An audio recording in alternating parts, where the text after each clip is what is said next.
Selamat datang di MRF Football, channel yang akan membahas berita seputar Manchester United.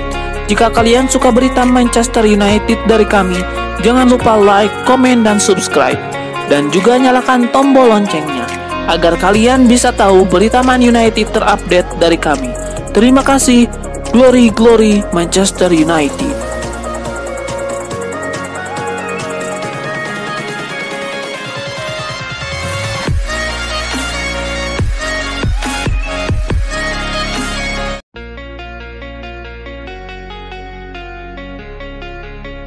Sebuah dukungan diberikan Dante kepada Antony. Mantan bek timnas Brazil itu percaya bahwa sang junior belum habis dan bisa menjadi pemain penting bagi Manchester United. Banyak yang menilai Antony sudah selayaknya disingkirkan dari skuad Setan Merah. Namun Dante berharap MU masih mau memberikan kesempatan kepada sang winger. Dalam wawancaranya kepada Wet Basis, Dante tidak menampik bahwa Antony tampil kurang oke sejauh ini. Namun ia menilai itu bukan sepenuhnya salah sang pemain. Dante sendiri meminta bahwa Antony tidak menyerah dengan keadaannya di Manchester United saat ini. Ia percaya sang winger masih bisa meraih kesuksesan di MU. Jadi ia ingin Antony terus bekerja keras dan membuktikan bahwa ia memang layak membela Manchester United.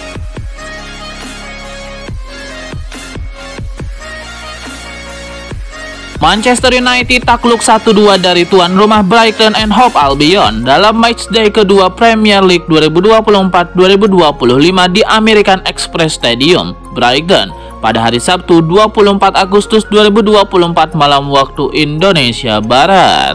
Berikut ini beberapa alasan yang membuat MU terkapar di markas Brighton tadi malam.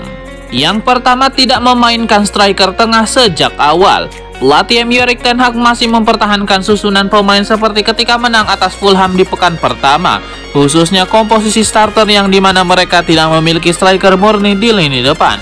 Kapten tim Bruno Fernandes diplot sebagai penyerang dengan metode false nine. Ini didukung deretan gelandang dan penyerang sayap seperti Marcus Rashford, Amad Diallo, Mason Mount, Casemiro, dan Kobbie Mainoo. Penyerang tengah Joshua Zirkzee baru diturunkan di babak kedua menggantikan Mason Mount. Sementara Alejandro Garnacho masuk menggantikan Marcus Rashford. Taktik ini membuat MU kurang tajam untuk menekan pertahanan tuan rumah. Yang kedua, terlambat memasukkan Alejandro Garnacho. MU sempat menyamakan skor melalui Amad Diallo di menit ke-60. 5 menit kemudian Ten Hag memasukkan Garnacho menggantikan Marcus Rashford. Strategi ini membuat MU bermain lebih impresif dan menekan dari sisi kiri penyerangan. Pergerakan Garnacho membuat pertahanan Brighton kewalahan. Bahkan Garnacho nyaris saja membawa MU unggul lewat gol yang dicetaknya menyambut asis Bruno Fernandes. Sayangnya gol itu dianulir oleh VAR karena bola mengenai lutut Zirkzee yang sudah terperangkap offside. Yang ketiga, hilang konsentrasi di menit akhir. MU bisa saja pulang dengan membawa oleh-oleh 1 poin ketika skor masih 1-1. Bertahan di akhir waktu normal, namun semuanya berantakan ketika memasuki masa injury time. Tepatnya di menit 95, gawang Andre Onana jebol oleh gol tandukan Joao Pedro menyambut umpan matang Adingra. Brighton kembali unggul 2-1 dan memenangkan pertandingan, memanfaatkan hilangnya konsentrasi Matthijs de Ligt menjelang laga usai.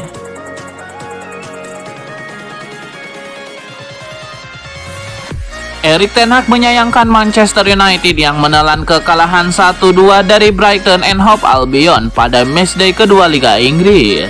Setan Merah memiliki sejumlah peluang gol sebelum jeda, namun gagal unggul. Hal itu juga membuat Erik ten Hag kecewa. Kami memiliki peluang bagus, jadi peluang terbaik sebelum jeda adalah dari Amad Diallo, umpan silang dari Diogo Dalot. Lalu Mason Mount memiliki peluang yang sangat bagus, kata ten Hag. Jadi sebelum babak pertama kami memiliki 3 atau 4 peluang bagus dan dari sana 2 peluang yang sangat bagus dari kami. Seharusnya menang di babak pertama, ucap Erik ten Hag. Kekalahan pada detik-detik akhir membuat Erik ten Hag kecewa berat.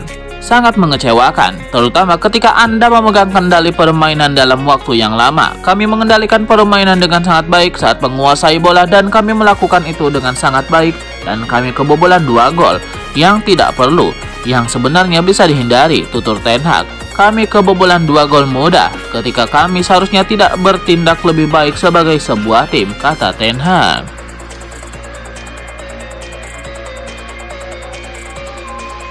Danny Welbeck sukses mencuri perhatian di laga Brighton versus Manchester United dalam laga yang digelar di Stadion Amex Stadium pada hari Sabtu 24 Agustus 2024 malam waktu Indonesia Barat itu. Welbeck sukses mencetak 1 gol. Gol itu dicetaknya pada menit 31. Aksi Danny Welbeck langsung jadi sorotan karena dirinya diketahui merupakan mantan pemain MU. Kini Danny Welbeck jadi sosok yang menakutkan bagi MU, yang akhirnya gagal meraih 1 poin di pekan kedua Liga Inggris 2024-2025. Diketahui, Danny Welbeck resmi memperkuat tim utama MU sejak tahun 2008.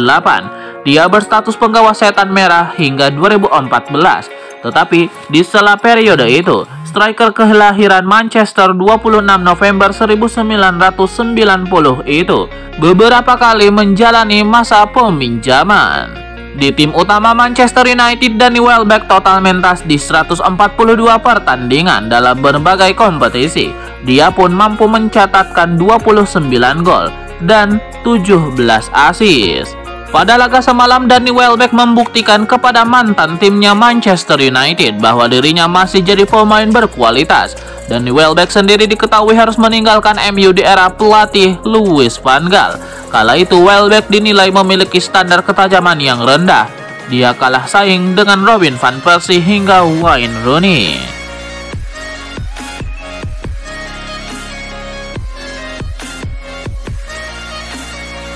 Masa depan Jadon Sancho di Manchester United masih jadi spekulasi. Kini MU kabarnya melunak dan bersedia meminjamkan Jadon Sancho. Faktanya, rumor mengenai nasib Jadon Sancho memang terus berseliweran setelah Paris Saint-Germain dikabarkan berminat. Belakangan ada pula Chelsea yang muncul. Namun sejauh ini belum ada tanda-tanda mengenai transfer Sancho keluar dari MU. Apalagi setan merah disebut-sebut bersikeras meminta klub peminat membeli pemain tersebut di harga 40 juta pound sterling.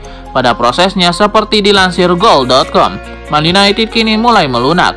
Dengan situasi ekonomi klub Eropa saat ini, The Red Devils menyadari tidak mudah untuk menjual Jadon Sancho.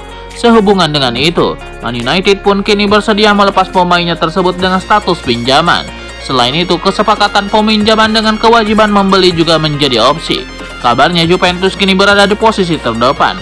Klub raksasa Italia itu sejauh ini terus memantau situasi terkait Jadon Sancho, walaupun belum mengajukan tawaran resmi.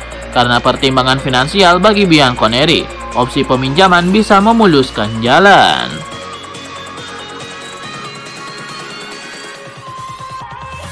Manajer Manchester United Erik ten Hag buka suara terkait keputusannya tidak melibatkan Jadon Sancho di laga melawan Brighton. Ia menyebut bahwa keputusan itu ia ambil murni masalah taktikal. Dalam wawancaranya dengan TNT Sport, Erik ten Hag memastikan bahwa Sancho tidak mengalami cedera. Namun karena kebutuhan taktikal, ia terpaksa mencadangkan Jadon Sancho. Dalam kesempatan ini, Erik ten Hag juga membeberkan alasan mengapa ia tidak mengubah susunan starting 11-nya. Ia menyebut bahwa kondisi timnya perlu membangun konsistensi, sehingga ia memutuskan mempertahankan susunan pemain MU di laga ini.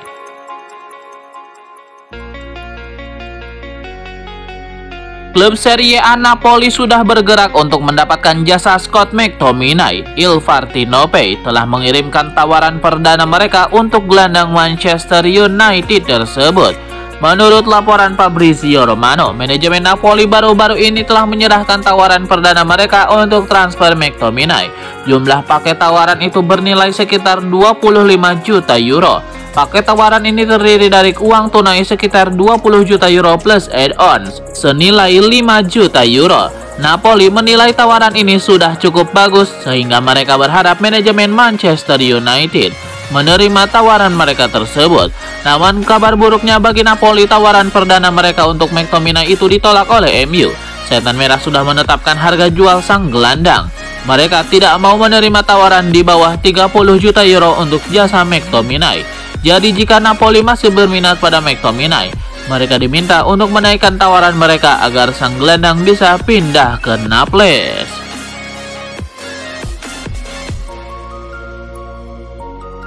Direktur olahraga Bayern Munchen, Max Eberl, buka suara terkait keputusan tim mereka menjual Matthijs de Ligt ke Manchester United.